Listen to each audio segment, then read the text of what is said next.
Për shëndetje me që dashër, pas ka dal LDK-ja, pas ka thonë që gjuhën e urrejtjes e ka pru veja.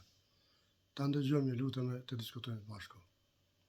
Dhe kjo është absolutisht po.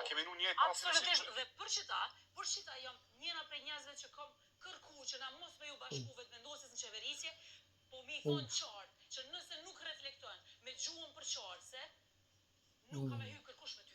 Qa keni me bo për? Miq, po na kërcënon mëre? Ape ndëgjoni ajo? O diaspor e dashër, o popullëm i dashër, LDK-ja po na kërcënon. S'ka e bashkëpunë me neve. Veç një sekund, tash ta përfundoj. Gjuha e urrejtjes e dëmton, i përçon ndash shqiptarët, ndash shoqërinë e Kosovës, edhe i përçon aq thellë sa që kemi kriju, po e them në këtë pikë, sepse po kam dëshirë me nda të keqën, po përçarjen e kemi pru ju. Edhe di pse? Sepse ju keni vjedh e ky s'ka vjedh. Përçarja më e madhe është kjo. Ju keni punu keq, ta kanë punu mirë. Ju keni dash me shit tokën e Kosovës, ky e ka kthy ata që ju keni dash me shit, 16% Kosovës. Sikur me ja paston baba.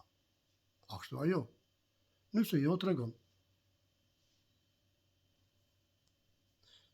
Detar duhet me nda që vetëvendosje po udhëheq në gjuhën e urrejtjes, duke e përdor krejt arsenalin e saj, edhe në fushata, edhe në ditën e zgjedhjes.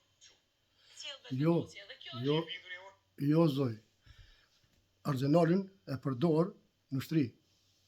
Faleminderit Zotit, Albin ka ble armatim për Serbin, po jo për shqiptar. Arsenali, unë kuptoj këta kështu. Kurse miqtë e dashur, ne s'kem nevojë më tut për LDK-s bashkëpunon me neve, se ja kallëzojmë me 28 vjetor. Kështu që përpara respekt për secilin, anizama që është.